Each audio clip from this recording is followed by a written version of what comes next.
Olá pessoal, estamos de volta mais uma vez para darmos sequência ao nosso estudo sobre a pessoa de Cristo, a nossa matéria de Cristologia. E hoje nós estamos na nossa quarta aula. Vamos lembrar que na primeira aula falamos sobre a divindade de Cristo. Na segunda aula, nós falamos sobre a humanidade de Cristo. Na terceira aula, nós tratamos da união das duas naturezas de Cristo, como que Cristo ele foi, ao mesmo tempo, 100% Deus e 100% homem. A união das duas naturezas distintas em uma só pessoa. Vimos também as várias heresias que surgiram ao longo da história da igreja sobre a pessoa de Cristo. Vimos como que Satanás sempre trabalhou para tentar ofuscar, para tentar criar falsas doutrinas referente à pessoa de Cristo. E hoje nós queremos dar continuidade ao nosso estudo tratando de um assunto muito importante, que é a expiação. A expiação tem a ver com a obra de Cristo. Nessas duas últimas aulas, nós vamos tratar da obra de Cristo. Não estudar sobre Cristo, precisamos analisar pelo menos dois pontos relacionados a Cristo: a sua pessoa e a sua obra. Então, Cristo é extraordinário, não só pela pessoa extraordinária que ele é, mas pelas coisas extraordinárias que ele fez. Dentre essas, a sua obra redentora. E hoje, então, nós vamos falar dessa obra de Cristo. E na aula que vem estaremos tratando da ressurreição de Cristo, que também está relacionada à sua obra. Quando o anjo apareceu para José, ele disse para José que o nome do seu filho seria Jesus. Por que Jesus? Porque Jesus, explicou o anjo, ele salvará o seu povo dos seus pecados. Então Jesus recebe esse nome porque o seu nome estava relacionado à sua missão, à sua obra de Salvador. Queridos irmãos, se existe um ponto que nenhum cristão deve deixar de conhecer detalhadamente, é exatamente sobre a obra que Cristo realizou por nós, pecadores. Vale lembrar que todos nós estávamos debaixo da condenação. Condenação esta que começou lá com o primeiro homem, Adão. Adão, ao pecar, ele transmitiu para nós essa natureza pecaminosa, aquilo que a teologia chama de pecado original. E todos nós estávamos condenados ao castigo eterno. E o que Cristo veio fazer foi exatamente possibilitar o nosso acesso até Deus. Ele veio derrubar a barreira da separação e ele fez isso através da sua obra redentora. E estudar sobre a expiação significa, então, estudar sobre uma obra que só Cristo poderia realizar. Ninguém mais poderia realizar. E como vocês viram na aula anterior, era necessário que o Redentor tivesse uma natureza divina e uma natureza humana. Ele não poderia ser só humano, e ele também não poderia ser só divino. Era necessário que ele tivesse, então, essas duas naturezas, a natureza divina e a natureza humana. O que é expiação? Bem, a palavra expiação é uma palavra que se repete muito no Antigo Testamento, e essa é uma expressão que ela traz em si o sentido de uma ação que fala na purificação de pecado. Então, quando você pensa na palavra, você pensa em uma ação que trata de purificação do pecado. A figura no Antigo Testamento, em todos o sistema sacrificial do Antigo Testamento, essa era uma figura muito conhecida, a figura da expiação. Só que essa era uma expiação que apenas cobria o pecado. Gruden, ele nos traz uma definição do que vem a ser expiação. No seu livro, que nós adotamos para a leitura de vocês, ele diz que a expiação é a obra que Cristo realizou na sua vida e morte para obter a nossa salvação. Observem bem, obra que ele realizou na vida e na sua morte. Não só a sua morte é relevante, mas a sua vida é importante. Ambos, essas etapas, elas completam ou elas tornam possível a nossa redenção. Então, a expiação é exatamente, você deve entender, você deve pensar em expiação como sendo essa obra que Cristo realizou, tanto na sua vida, quanto através da sua morte, para obter a nossa salvação. Vamos pensar um pouco sobre quais foram as causas que motivaram ou que fundamentaram a expiação. Bem, a primeira delas é exatamente o amor de Deus. Nós temos pelo menos duas causas básicas que fizeram com que a expiação fosse planejada por Deus e executada pelo Filho e aplicada pelo Espírito Santo.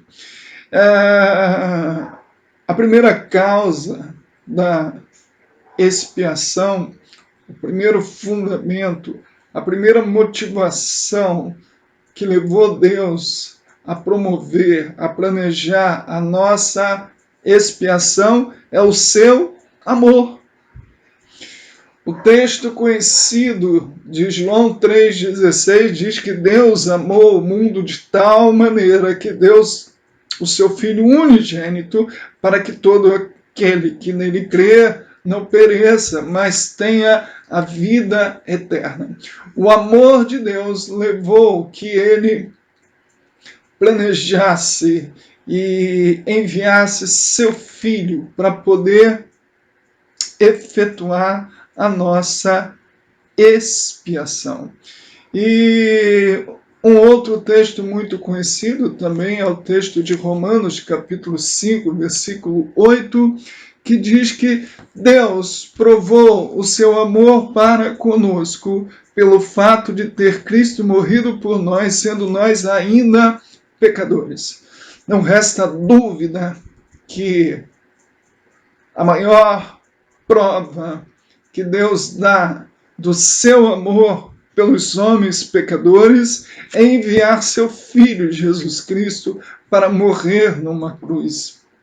Então, nós não podemos ter dúvida que a primeira causa da expiação foi exatamente o amor de Deus por nós pecadores, o amor de Deus pelos homens, que levou Deus a planejar a nossa salvação.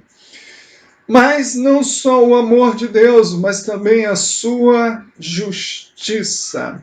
O amor de Deus e a sua justiça são as duas causas principais que levaram Deus a promover a nossa expiação.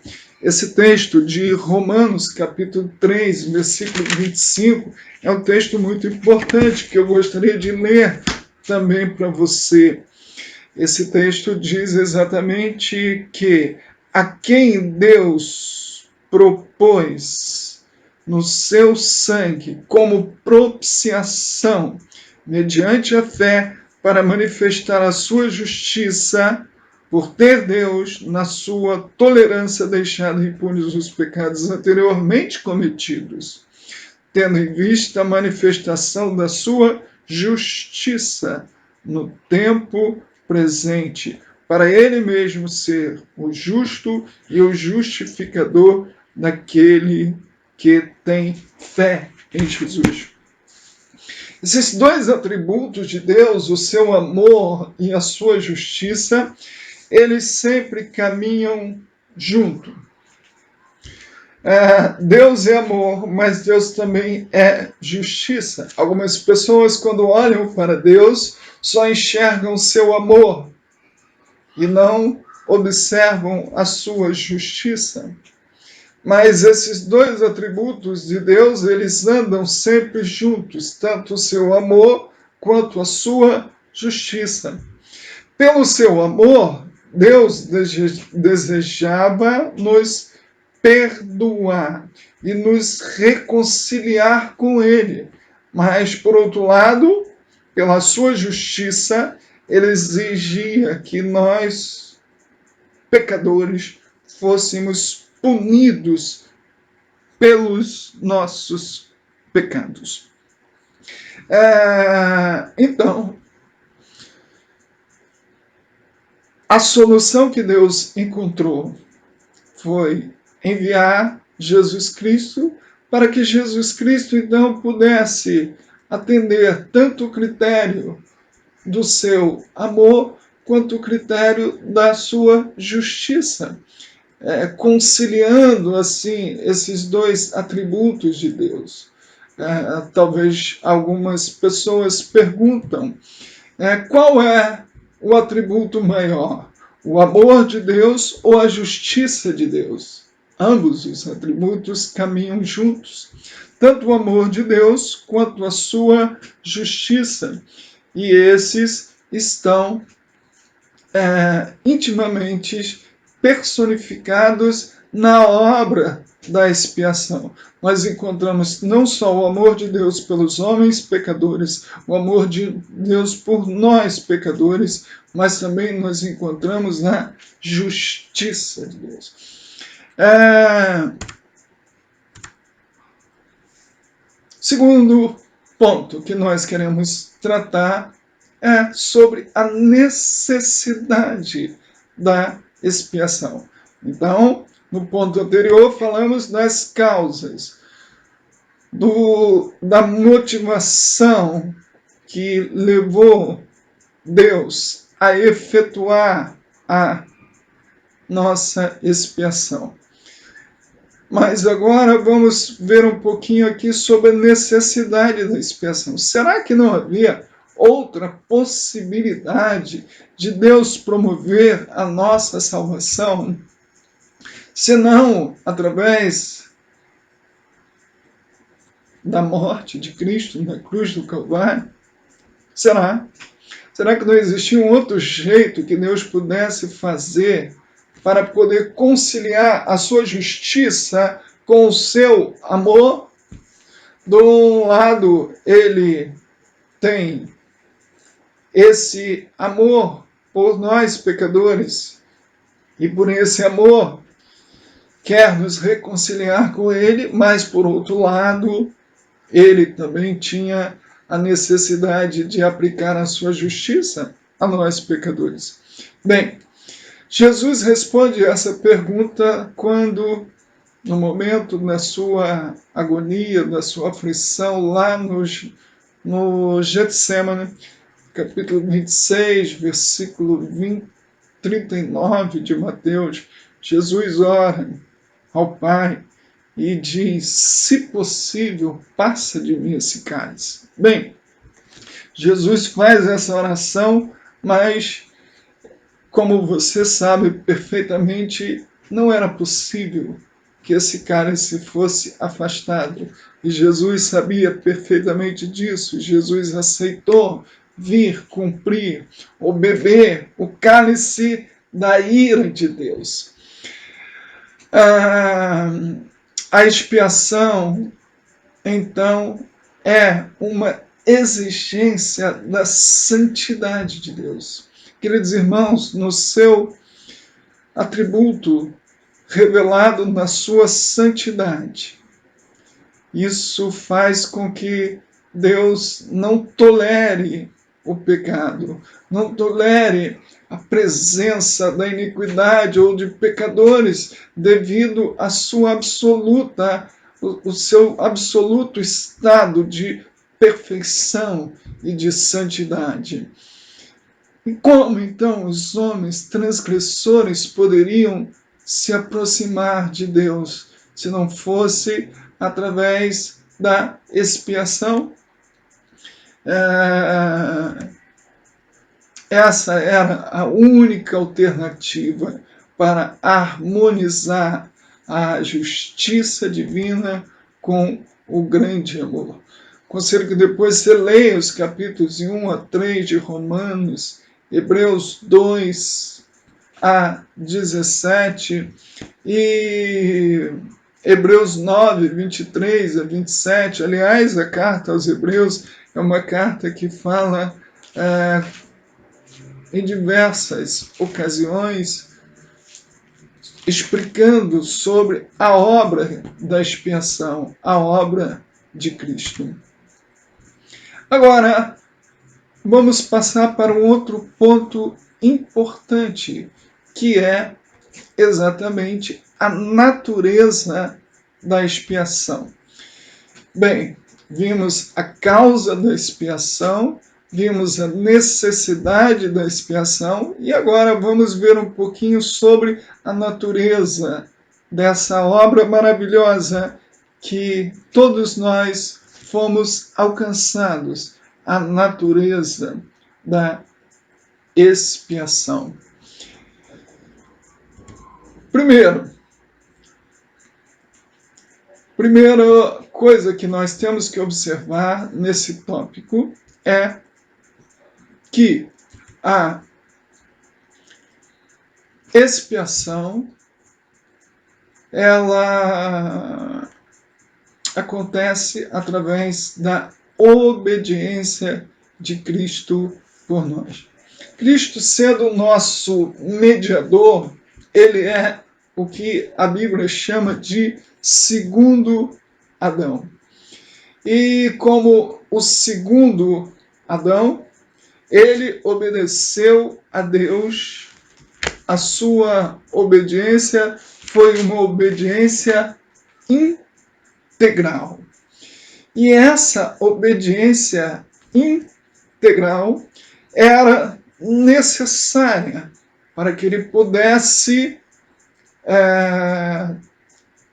nos substituir nesse ato de obedecer a Deus, já que nenhum de nós tem condições de cumprir integralmente a lei de Deus.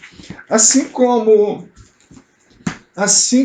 a desobediência de Adão creditou para nós a natureza pecaminosa, e Adão, como nosso representante, ele possibilitou que o pecado que nós chamamos de pecado original fosse transmitido a todos os seres humanos. E olha o que disse Paulo no capítulo 5, versículo 19 de Romanos. Vamos ler o 18 também. Pois assim como por uma só ofensa veio juízo sobre todos os homens para a condenação, assim também por um só ato de justiça veio a graça sobre todos os homens para a justificação que dá vida. Porque, como pela desobediência de um só homem, muitos se tornaram pecadores, assim também, por meio da obediência de um só, que é Jesus Cristo, muitos se tornaram justos. Então, a expiação possibilitou que a obediência de Cristo fosse creditada na nossa conta. Oh, nós nunca teríamos condições de agradar ou de cumprir integralmente a vontade de Deus. Se não fosse Cristo, nós estaríamos então condenados. Mas a obediência de Cristo foi a causa de nós hoje podermos ter creditada no nosso mérito espiritual, a obediência que só Cristo conseguiu ter. Agora, não só a obediência de Cristo faz parte da natureza da expiação, nós temos também os seus sofrimentos. Os seus sofrimentos. O sofrimento de Cristo. Além dele obedecer à lei de modo perfeito, por toda a sua vida em nosso favor, Cristo também tomou também sobre si mesmo os sofrimentos necessários para pagar a penalidade pelos nossos pecados. A obediência ativa de Cristo é um mérito, é uma consequência da nossa expiação, mas o sofrimento de Cristo por nós, possibilitou que ele recebesse a penalidade pelos nossos pecados. A justiça de Deus exigia, então, amados irmãos, que o pecado fosse punido. Então, o sofrimento de Cristo não só acontece na cruz do Calvário, mas durante toda a sua vida, em diversos momentos, ele experimenta o sofrimento. E o sofrimento que ele atinge o seu clímax, o seu ápice na cruz do Calvário, para então pagar a penalidade pelos nossos pecados. Vejam você, no sentido mais amplo, a pena que Cristo suportou ao pagar os nossos pecados foi o sofrimento, tanto em seu corpo como em sua alma. Ao longo da sua vida, ele teve que experimentar várias aflições. Veja você, a dor da cruz está dentro do seu sofrimento. Todos sabem, ou todos lembram-se muito bem, que os sofrimentos de Jesus se intensificaram à medida que ele se aproximava da cruz. E a sua agonia, descrita lá no jardim de Getsêmani, onde ele disse que a sua alma estava profundamente triste até a morte. Esse sofrimento foi em razão da punição aplicada a ele, representando assim cada um de nós, pecadores. essa punição pelo pecado foi aplicada nele na cruz. Eu lembro agora do texto de Isaías 53. Esse é um texto tão lindo que você não deve deixar de ler esse texto. Isaías 53 diz que ele foi moído por causa das nossas iniquidades. O castigo que nos traz a paz estava sobre ele. E por que tudo isso? Porque tudo isso para que a nossa expiação fosse consumada. A Escritura nos ensina que haviam 4 diferentes aspectos da dor que Jesus experimentou. Jesus experimentou uma intensa dor física. Nós não podemos esquecer que a morte por crucificação era uma das formas mais horríveis de execução que o homem já inventou. O propósito da crucificação era justamente passar uma mensagem de horror, passar uma mensagem de extremo sofrimento para aqueles que assistiam o crucificado morrer ali em intenso sofrimento, intensas dores. Cristo, então, ele sofre a dor física causada pelo sofrimento intenso da crucificação. Ele também sofre a dor de carregar o pecado. Alguns teólogos dizem que mais horrível que a dor do sofrimento físico que Jesus suportou foi a dor psicológica de carregar a culpa pelo nosso pecado. Não sei se podemos dimensionar o tamanho da dor, o tamanho do sofrimento, mas eu sei que, inegavelmente, ele sofreu a punição trazida pela ira de Deus sobre a cruz. A dor do abandono, não só a dor física, a dor psicológica, mas também a dor do abandono, a dor física da crucificação, a dor de carregar sobre si mesmo o mal absoluto de nossos pecados, foram agravadas pelo fato de Jesus ter enfrentado essa dor sozinho. Ninguém poderia estar com ele, ninguém poderia participar daquele momento, só ele poderia passar por esse cálice de sofrimento. Quarto lugar, ele também suportou a dor de suportar a ira de Deus.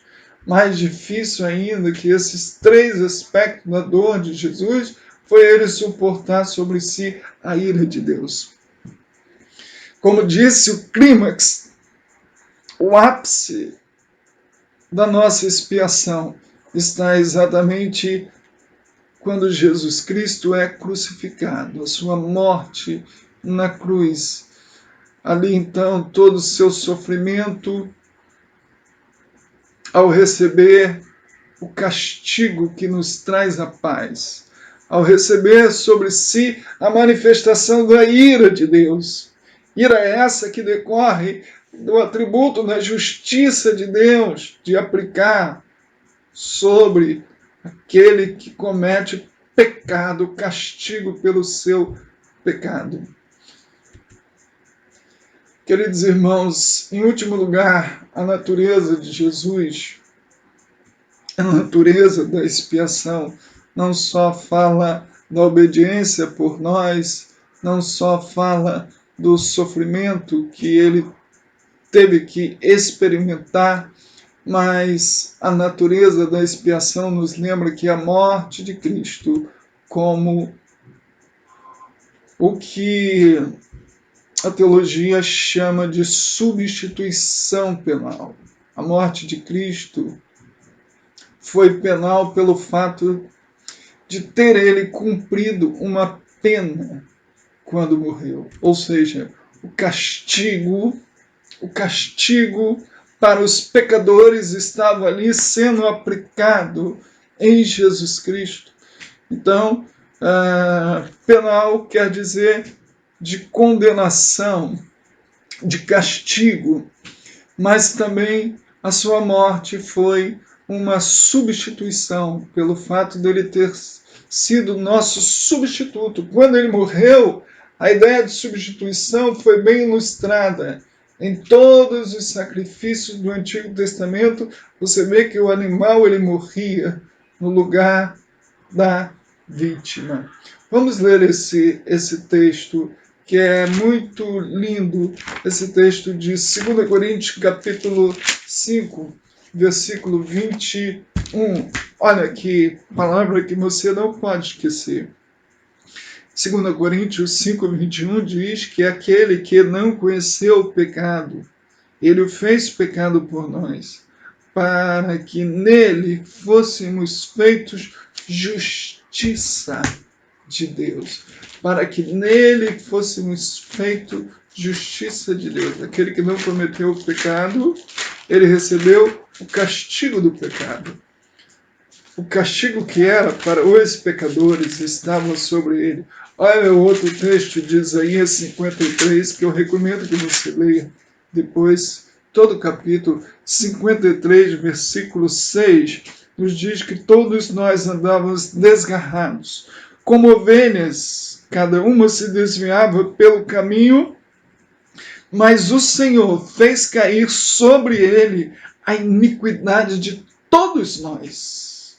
Ele foi oprimido e humilhado, mas não abriu a boca, como o cordeiro foi levado ao matadouro, e como ovelha muda perante os seus tosqueadores. Ele não abriu a boca. Todo esse capítulo 53 fala exatamente do sofrimento do Messias, do sofrimento de Cristo, substituindo assim o nosso lugar, recebendo assim o nosso castigo. Em último lugar, para nós encerrarmos essa nossa reflexão, nós temos os efeitos da expiação. O que Jesus conquistou através da sua obra? O que essa obra de expiação produziu? Bem, nós queremos aqui rapidamente resumir isso através de 4 termos importantes que falam desses resultados que Jesus conquistou na cruz para todos nós. Em primeiro lugar, o sacrifício. Essas 4 expressões, esses 4 termos, eles vão nos revelar os efeitos da obra da expiação. Para pagar a pena de morte que merecemos por causa dos nossos pecados, Cristo morreu como sacrifício por nós. E ele se manifestou uma vez por todas para aniquilar pelo sacrifício de si mesmo o pecado. O sacrifício de Cristo foi um sacrifício definitivo.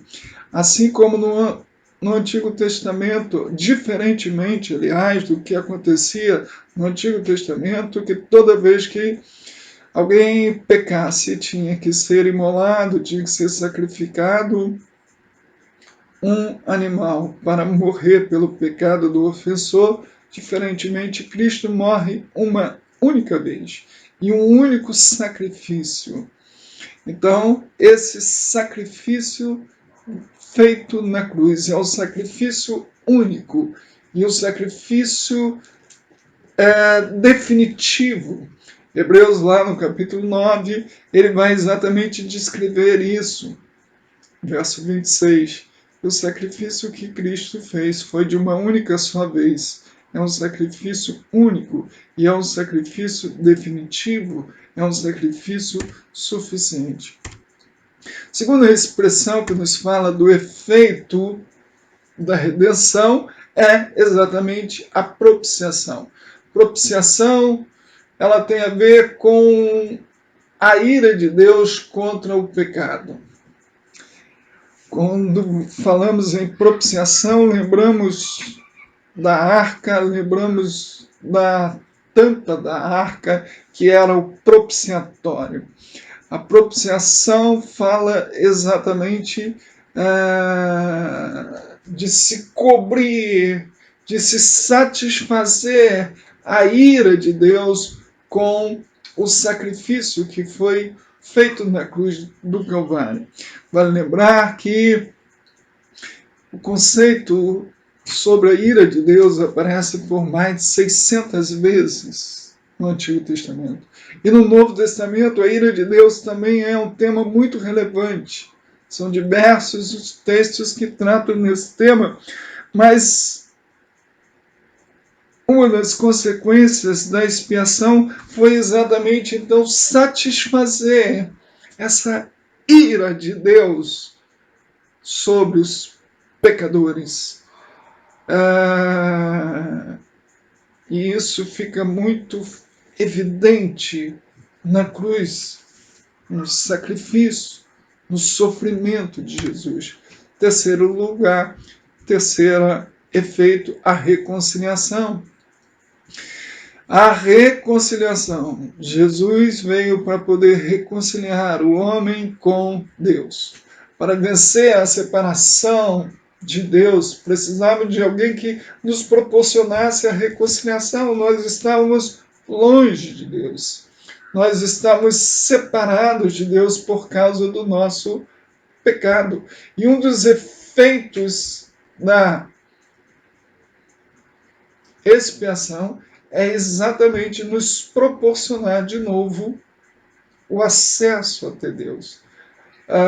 A expressão, então, ela pressupõe a ideia de fazer a paz com Deus. Trocar a inimizade pela amizade. É isso que o texto está, é isso que fala de reconciliação. Olha esses versículos, capítulo 5, versículo 18 a 19 de 2 Coríntios, diz que, ora, tudo provém de Deus, que nos reconciliou consigo mesmo, por meio de Cristo, e nos deu o ministério da reconciliação, a saber que Deus estava em Cristo, reconciliando consigo o mundo, e não imputando aos homens as suas transgressões. Nos confiou a palavra da reconciliação. O terceiro efeito, então, é a reconciliação. O último é a nossa redenção, uma vez que redenção é um termo que está relacionado ao mercado de escravos. Redenção fala de resgate, fala de comprar um escravo. Resgate é o preço pago para redimir alguém da escravidão. E nós fomos comprados. Pedro diz que nós fomos comprados pelo sangue de Jesus Cristo. Olha o texto de 1 Pedro, capítulo 1, versículo 18, nos diz que, sabendo que não foi mediante coisas corruptíveis, como ouro, prata, que fostes resgatados do vosso fútil procedimento que vossos pais vos legaram, mas pelo precioso sangue, como de cordeiro, sem defeito, sem mácula, o sangue de Cristo. Outro texto lindo que nenhum cristão pode deixar de tê-lo grifado em sua Bíblia é o texto de Colossenses. Colossenses, capítulo 1, versículo 13 e 14, vai nos dizer que ele nos libertou do império das trevas e nos transportou para o reino do Filho do seu amor, no qual temos a redenção e a remissão dos nossos pecados. Queridos irmãos, encerro essa aula lembrando você que todos nós devemos ficar constrangidos diante do grande amor de Deus E esse grande amor demonstrado na obra da expiação, tudo aquilo que Cristo fez na sua vida e na sua morte, deve servir como fonte para sua eterna gratidão a Deus por tudo que você recebeu através de Jesus Cristo. É isso que nos faz renunciarmos ao pecado, afastarmos de toda prática que desagrada a Deus. Não porque nós estamos comprando o favor de Deus, porque nós não podemos fazê-lo, mas porque nós somos imensamente gratos, constrangidos pelo grande amor que Deus manifestou através de Cristo. E isso é a fonte da nossa fidelidade, da nossa piedade e da nossa devoção. Não esqueça de olhar para a cruz e de entender a mensagem da cruz, a mensagem que fala de um castigo que foi pago por causa dos nossos pecados. Que Deus nos abençoe e que você, na próxima aula, esteja conosco para meditarmos sobre a ressurreição.